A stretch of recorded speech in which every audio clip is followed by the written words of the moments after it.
নমস্কার, আপনারা নিশ্চয়ই সুস্থ আছেন, ভালো আছেন। সামনে এলো নতুন অভিযোগ, হইচই পড়ে গেছে সারা রাজ্যে। ভিন রাজ্যে ট্যাবের টাকা চলে গেছে, তদন্তে সিট এটা জানিয়েছে। একটু একটু করে স্পষ্ট হচ্ছে রাজ্যের যে ট্যাব দুর্নীতির বিস্তৃতি কতটা তা পরিষ্কার হচ্ছে।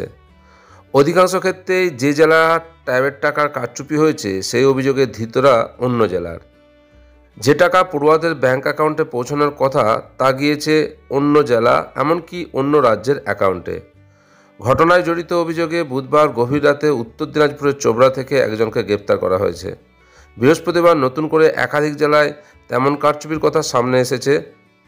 তদন্তের স্বার্থে বিশেষ তদন্তকারী দল সিট গড়েছে কলকাতা এবং মালদহ পুলিশ।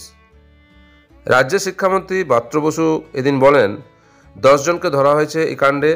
100 জন পড়ুয়াকে টাকা ফেরত দেওয়া হয়েছে। যেভাবে মাধ্যমিক এবং উচ্চ মাধ্যমিকে প্রশ্নপত্র ফাঁস আটকানো গিয়েছে, আশা করা যাচ্ছে আগামী বছর থেকে এই ট্যাব কাণ্ডের যে স্ক্যাম সেটাও আটকানো যাবে। মামলায় কারা জড়িত তা দেখতে এক গোয়েন্দা কর্তার নেতৃত্বে 10 সদস্যের সিট গড়েছে কলকাতা পুলিশ। বুধবারের পরে এদিন আরও 4টে স্কুলের তরফে অভিযোগ দায়ের হয়েছে। লালবাজারের জানিয়েছে 107 জন পড়ুয়ার টাকা হাতিয়েছে দুষ্কৃতীরা। সে টাকা তোলার জন্য ব্যবহার করা হয়েছে ভাড়া করা ব্যাংক অ্যাকাউন্ট, যার 80% অ্যাকাউন্ট উত্তর দিনাজপুরের চোপড়ার। কম্পিউটারে আইপি অ্যাড্রেস চিহ্নিত করার পর দেখা গেছে চোপড়া এবং তার আশেপাশের এলাকা থেকে এই প্রতারণা করা হয়েছে। এক তদন্তকারী অফিসারের দাবি, প্রাথমিকভাবে তাদের মনে হয়েছে পড়ুয়াদের ট্যাবের টাকা হাতিয়ে নেওয়ার এপিসেন্টার বা উৎসকেন্দ্র এই চোপড়া। কোথা থেকে এবং কিভাবে হ্যাক করে দুষ্কৃতীরা ট্যাবের টাকা সরিয়ে নিয়েছে তার তদন্তে এদিন বিকাশ ভবনে যায় গোয়েন্দাদের একটা দল।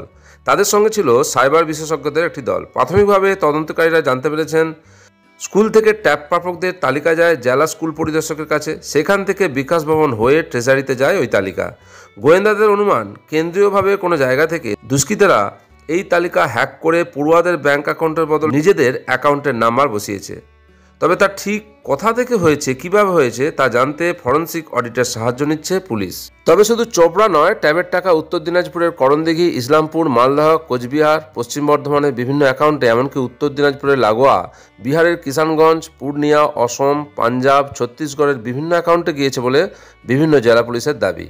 হুগলির সিঙ্গুর, চণ্ডীতলা, জাঙ্গিপাড়া, হরিপাল, তারকেশ্বর, দাঁতপুরের বেশ কিছু স্কুলে ছাত্রছাত্রীদের একাংশের ব্যাংক অ্যাকাউন্টে ট্যাবের টাকা না ঢোকায় শোরগোল পড়ে গেছে। জানা যায় বাঁকুড়া সিমলাপাল মঙ্গলময়ী বালিকা বিদ্যালয়ের 100 জন পড়ুয়ার ট্যাবের টাকা জমা পড়েছে মালদহ, উত্তর দিনাজপুর, বিহারের কিষানগঞ্জ ও পাঞ্জাবের বাঘাপুরানার 8টি ব্যাংক অ্যাকাউন্টে। পশ্চিম মেদিনীপুরের খড়ার শ্রী অরবিন্দ বিদ্যা মন্দিরের 42 জন পড়ুয়ার টাকা অন্য ব্যাংক অ্যাকাউন্টে চলে গিয়েছে বলে এদিন স্কুল কর্তৃপক্ষ থানায় লিখিত অভিযোগ করেছেন।